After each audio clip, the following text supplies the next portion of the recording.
നമസ്കാരം, മീഡിയ ഭാരതിലേക്ക് സ്വാഗതം. വാരണാസി വിശേഷങ്ങളുടെ കണ്ണഞ്ചിപ്പിക്കുന്ന അത്ഭുതകരമായ കാഴ്ചകളിലേക്ക് നമുക്ക് പോകാം.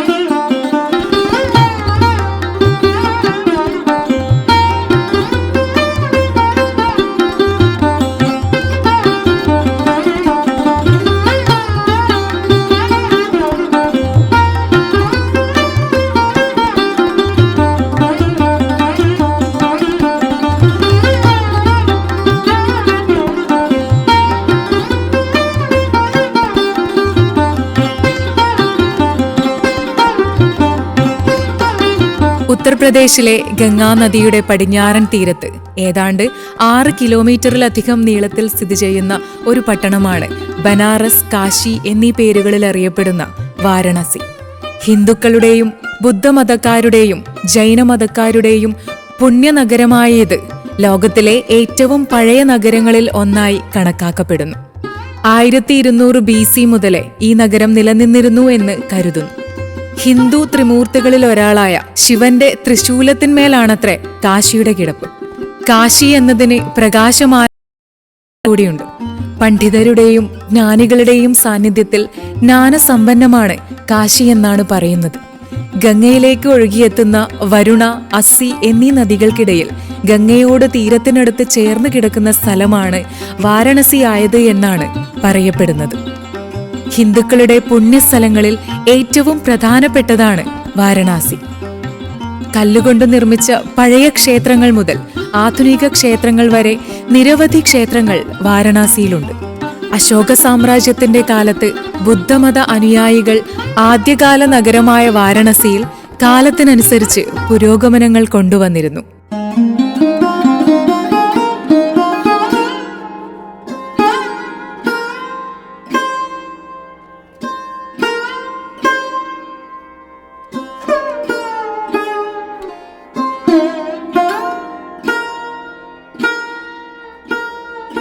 जी, आप किधर से?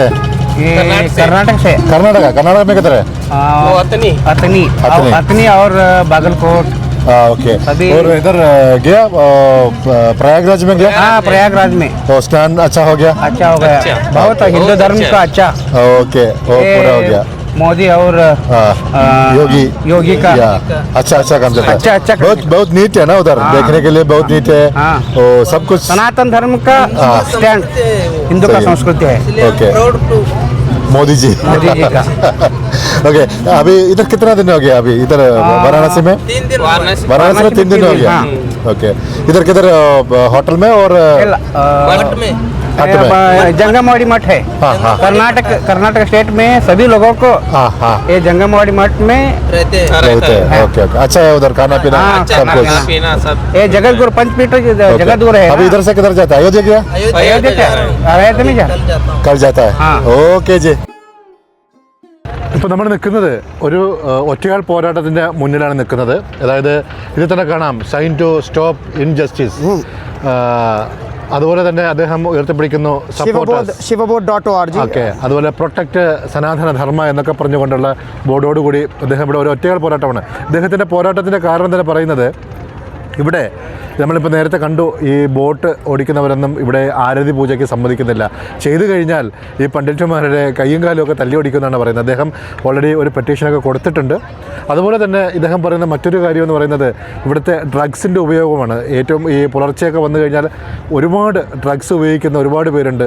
അതിനെതിരെയുള്ളൊരു പോരാട്ടമാണ്. എന്തായാലും ഈ ഡ്രഗ്സിനെതിരായിട്ടുള്ള ഈ പോരാട്ടത്തിൽ നമുക്കും മീഡിയ ഭാരതം നമുക്ക് ഇദ്ദേഹത്തോടൊപ്പം പങ്കുചേരാം. हम लोग भी आपका साथ हो जाएगा. ये बहुत अच्छा बात है. धन्यवाद, बहुत धन्यवाद जी. मीडिया भारत का बहुत बहुत धन्यवाद. ओके, थैंक यू, शुक्रिया. महादेव.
നമ്മൾ കുറച്ച് മുമ്പ് ഒരു നൃത്തരൂപങ്ങളൊക്കെ കണ്ടായിരുന്നു. പക്ഷെ അത് നൃത്തങ്ങളല്ലായിരുന്നു, ഒരു അന്ത്യകർമ്മത്തിൻ്റെ ചടങ്ങുകളുടെ ഭാഗമായിട്ടുള്ള നൃത്തങ്ങളാണ് അവിടെ നടന്നത്. എൻ്റെ പിന്നിൽ നിങ്ങൾക്ക് കാണാം, ഇപ്പോൾ ഒരു ശരീരത്തിൻ്റെ അന്ത്യകർമ്മങ്ങൾ നടക്കുകയാണ്. ഇവിടെ മാത്രമല്ല, അങ്ങോട്ടൊക്കെ നോക്കിയാൽ അവിടെയൊക്കെ ഇന്ന് രാവിലെ മുതൽ നടക്കുന്ന കർമ്മങ്ങൾ നമുക്ക് കാണാൻ കഴിയും.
നമ്മൾ കാണുന്നത് ഭൗതിക ശരീരം ദഹിപ്പിച്ചതിന് ശേഷം അതിലുള്ള നാണയങ്ങളോ അല്ലെങ്കിൽ സ്വർണമോ വെള്ളിയോ ഒക്കെയുള്ള സാധനങ്ങൾ ആ ചാരം കൊണ്ടുവന്ന് കൂട്ടിയിട്ട ശേഷം അതിനെ ഈ ഗംഗയിൽ അരിച്ചെടുക്കുകയാണ് കുറേ ആൾക്കാർ.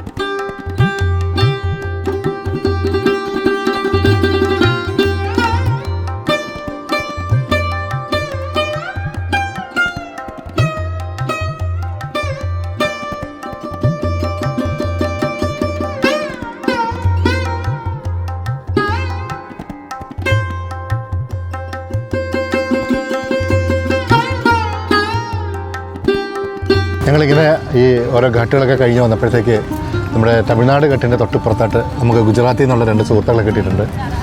नमस्ते जी। नमस्ते। कैसे है? एकदम फाइन। आप गुजरात से अहमदाबाद? अहमदाबाद। कितने दिन से हो गए उधर से? उधर हम लोग 3 दिन रहे। 3 दिन। मंडे को पहुंचे थे। किधर? प्रयागराज? प्रयागराज एकदम मंडे को पहुंचे। संगंगा पे हमने आधी रात को पहला स्नान किया था 3 तारीख को। हाँ ओके। फिर हम लोग उधर जो जन बसेरा रहता है उधर सोए और उसके बाद ना सुबह गए थे कीड़गंज। उधर से नाव लेके फिर मिड पॉइंट जो रहता है जहाँ पे त्रिवेणी संगम उधर जाके फिर स्नान किया था। ओके। अभी उधर से सीधा अयोध्या गया और इधर आया? हम लोग उधर फिर घूमे, अखाड़ा वगैरह सब कुछ घूमा और आज ही मतलब इधर आए हैं काशी। काशी में आए और सब घाट वगैरह अभी घूम रहे हैं। ओके। अभी आगे जाता है और इस तरफ जाता है? अभी हम जाएंगे 80 घाट की ओर। 80 घाट के हम लोग इस तरफ जाते हैं घाट के साथ। उधर कुंभ मेला कैसा था? एकदम बढ़िया था, आयोजन बहुत ही अच्छा था। ओके। वो तरतीब पूरा बहुत अच्छा था ना? बहुत एकदम अच्छी खासी वाइब आ रही है। ओके। वो क्या है वो योगी आदित्यनाथ को बिल्कुल सही है, वो बहुत अच्छा से करके रखा है। उधर भूटान से राजा भी आए थे। हाँ हाँ हम लोग जब हनुमान मंदिर की ओर जा रहे थे दर्शन करने के लिए, तब उधर हम लोग उधर ही थे। भूटान का राजा हाँ, के भूटान के राजा आए थे। अच्छा जी मिलेगा अरे। ओके अयोध्या जा रहे हैं हाँ, इधर से भी अयोध्या जाएंगे। ओके शुक्रिया ओके।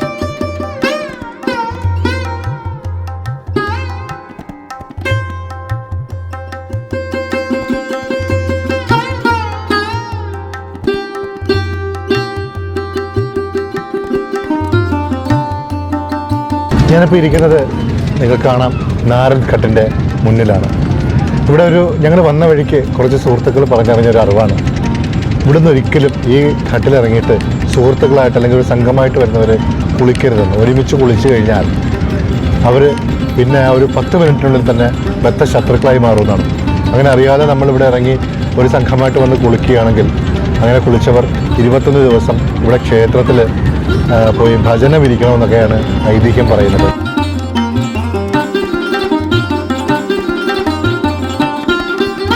ഇനി നമ്മൾ പോകുന്ന മുഗൾ സാമ്രാജ്യത്തിന്റെ കടന്നുവരവോടെ ഒട്ടുകൂടായ്മ, തീണ്ടിക്കൂടായ്മ എന്നിവ കൊണ്ട് മാറ്റി നിർത്തപ്പെട്ട ബ്രാഹ്മണാധിപത്യത്തിൽ അക്ഷരാഭ്യാസം നിഷേധിച്ച താഴ്ന്ന വിഭാഗം ഹിന്ദുക്കൾക്ക് അക്ഷരാഭ്യാസം നൽകിയത് മുതൽ ആരാധനകളിൽ പ്രകടമായ മാറ്റം കാരണം ബുദ്ധമത ക്ഷേത്രങ്ങൾ പിടിച്ചടക്കി ഭൂരിപക്ഷ ഹിന്ദുക്കൾ വാരണസിയിൽ ഇപ്പോഴുള്ള തരത്തിൽ എല്ലാ ക്ഷേത്രങ്ങളും പുതുക്കി പണി കഴിപ്പിച്ചു. ഉത്തരേന്ത്യയിൽ പല കാലങ്ങളിലായി ഉണ്ടായ പടയോട്ടം കാരണം ഇവിടെ ഉണ്ടായിരുന്ന ആദ്യകാല നഗരം ഏതാണ്ട് പൂർണ്ണമായും നശിപ്പിക്കപ്പെട്ടു.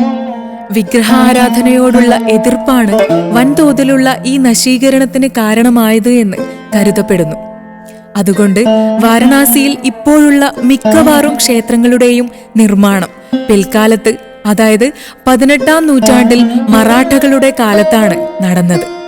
കാശി ശിവന്റെ നഗരം എന്നാണ് അറിയപ്പെടുന്നത്. ശിവക്ഷേത്രമായ കാശി വിശ്വനാഥ ക്ഷേത്രമാണ് ഇവിടുത്തെ ഏറ്റവും പ്രധാനപ്പെട്ട ക്ഷേത്രവും തീർത്ഥാടന കേന്ദ്രവും. ഇവിടെ ഗംഗയുടെ കരയിൽ കൽപ്പടികൾ കെട്ടിയിട്ടുണ്ട്. ഇവയെ ഘാട്ട് എന്നാണ് വിളിക്കുന്നത്.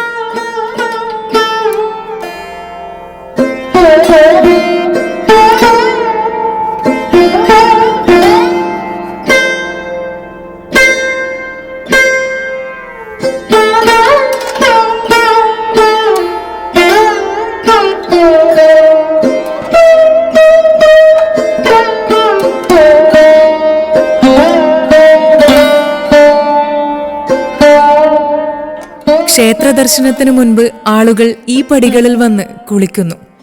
മരണമടഞ്ഞ ഹിന്ദുക്കളുടെ മൃതദേഹം ദഹിപ്പിക്കുന്നതും ഈ പടികളിലാണ്. തുടർന്ന് ചിതാഭസ്മം ഗംഗയിൽ ഒഴുക്കുന്നു. ഇന്ത്യയിലെ ഏറ്റവും പ്രശസ്തമായ ശിവക്ഷേത്രമാണ് വാരണാസിയിലെ കാശി വിശ്വനാഥ ക്ഷേത്രം. മഹാദേവൻ ഇവിടെ വിശ്വനാഥൻ അഥവാ വിശ്വേശ്വരൻ എന്ന പേരിലാണ് അറിയപ്പെടുന്നത്. പ്രാചീന കാലം മുതലേ ഈ ക്ഷേത്രം ഹൈന്ദവ വിശ്വാസവുമായും ശിവപുരാണങ്ങളുമായും ബന്ധപ്പെട്ടു കിടക്കുന്നു. ഇവിടെ മരണാനന്തരം കർമ്മങ്ങൾ നടത്തിയാൽ പരേതർക്ക് മോക്ഷം ലഭിക്കുമെന്നും ശിവലോകപ്രാപ്തി ഉണ്ടാകുമെന്നുമാണ് വിശ്വാസം. വാരണസിയുടെ കാവൽ ദൈവമായ കാലഭൈരവനും ഇവിടെ പ്രത്യേക ക്ഷേത്രങ്ങളുണ്ട്. ശിവന്റെ ഭൈരവ രൂപമാണ് കാലഭൈരവൻ. അപകടങ്ങളും അകാലത്തിലുള്ള മരണവും ഒഴിവാക്കാൻ ഇവിടെ ദർശനം നടത്തി കാശിക്കയർ ധരിച്ചാൽ മതിയെന്നാണ് ഭക്തർ വിശ്വസിക്കുന്നത്.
ഇനി വാരണാസിയെക്കുറിച്ചുള്ള മറ്റൊരു ഐതിഹ്യത്തിലേക്ക്.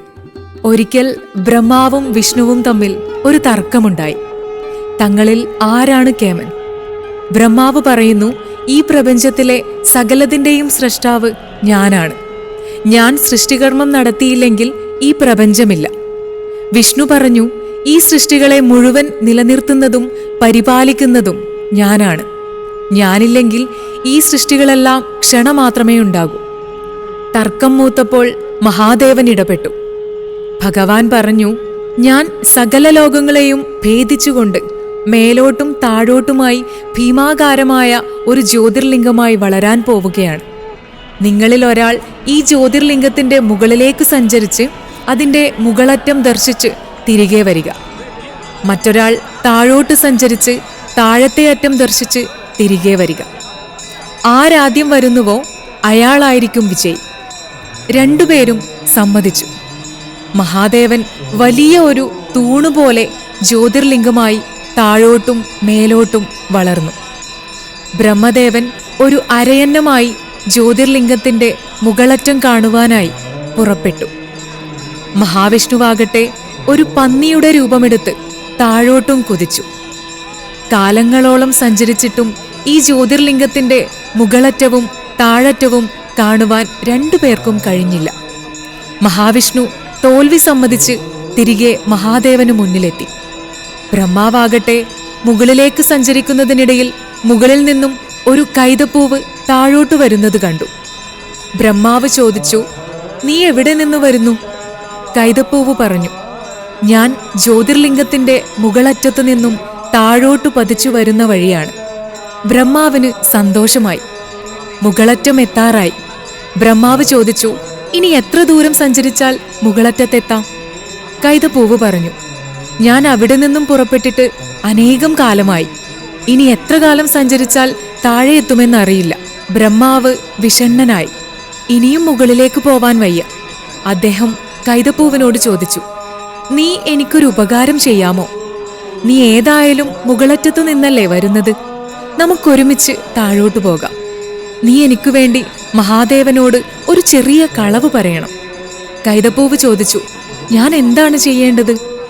ബ്രഹ്മാവ് പറഞ്ഞു, ഞാൻ ജ്യോതിർലിംഗത്തിന്റെ മുകളറ്റം ദർശിച്ചുവെന്നും അവിടെ നിന്നും തെളിവിനായി നിന്നെ കൂടെ കൂട്ടിയതാണെന്നും ഞാൻ മഹാദേവനോട് പറയും.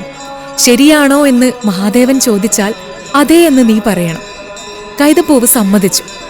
അങ്ങനെ രണ്ടുപേരും ഭൂലോകത്ത് മഹാദേവന്റെ അടുത്തെത്തി. അവിടെ തോൽവി സമ്മതിച്ച് മഹാവിഷ്ണു ഇരിപ്പുണ്ട്.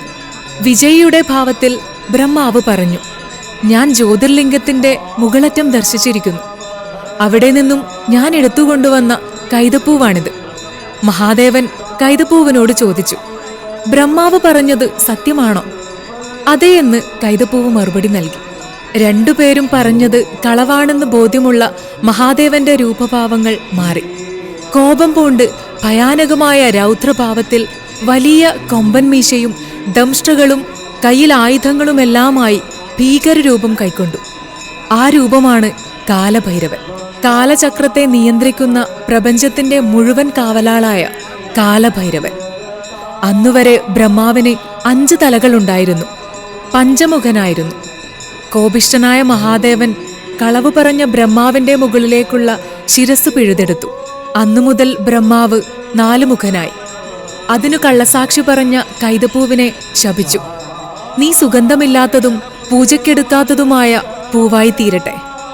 അന്നുമുതൽ കൈതപ്പൂവ് പൂജയ്ക്കെടുക്കാത്ത പൂവായി മാറി. പക്ഷേ ബ്രഹ്മഹത്യാശാപം മൂലം പിഴുതെടുത്ത ബ്രഹ്മാവിന്റെ ശിരസിന്റെ കപാലം മഹാദേവന്റെ കയ്യിൽ ഒട്ടിപ്പിടിച്ചുപോയി. എത്ര ശ്രമിച്ചിട്ടും അത് വിട്ടുപോയില്ല. അങ്ങനെ മഹാദേവൻ ആ കപാലം ഒരു ഭിക്ഷാപാത്രം എന്ന വണ്ണം കയ്യിലേന്തിയ കപാലേശ്വരനായി മാറി. അങ്ങനെ ഭിക്ഷാന്തേഹിയായി അലഞ്ഞു. അതുകണ്ടു മനസ്സലിഞ്ഞ മഹാമായ അന്നപൂർണയായി പ്രത്യക്ഷപ്പെട്ട് ആ കപാലത്തിൽ അന്നവും സ്വർണവും ചൊരിഞ്ഞ് മഹാദേവനെ ബ്രഹ്മഹത്യാപാപത്തിൽ നിന്നും മുക്തനാക്കി. പിന്നീട് ഗംഗയിൽ കൈമുക്കുവാൻ പറഞ്ഞു. ഗംഗാജലത്തിൽ കൈതാഴ്ത്തിയതോടെ കപാലം മഹാദേവന്റെ കൈകളിൽ നിന്നും വിട്ടുപോയി. ഇതാണ് ഐതിഹ്യം.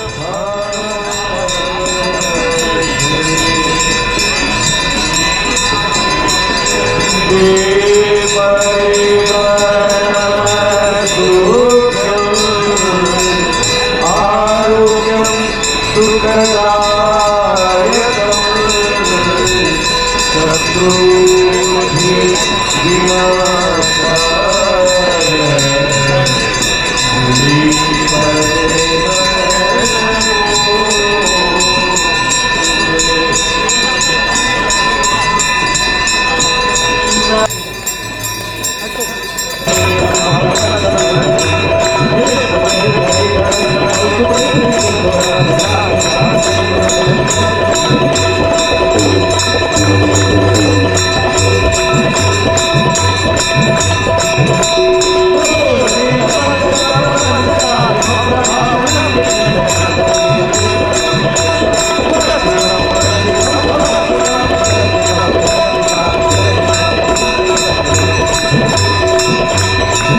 മഹാകുംഭമേളയുമായി ബന്ധപ്പെട്ട വിശേഷങ്ങൾ ഇവിടെ അവസാനിക്കുന്നു. അടുത്ത നല്ലൊരു വിശേഷവുമായി നമുക്ക് വീണ്ടും കാണാം.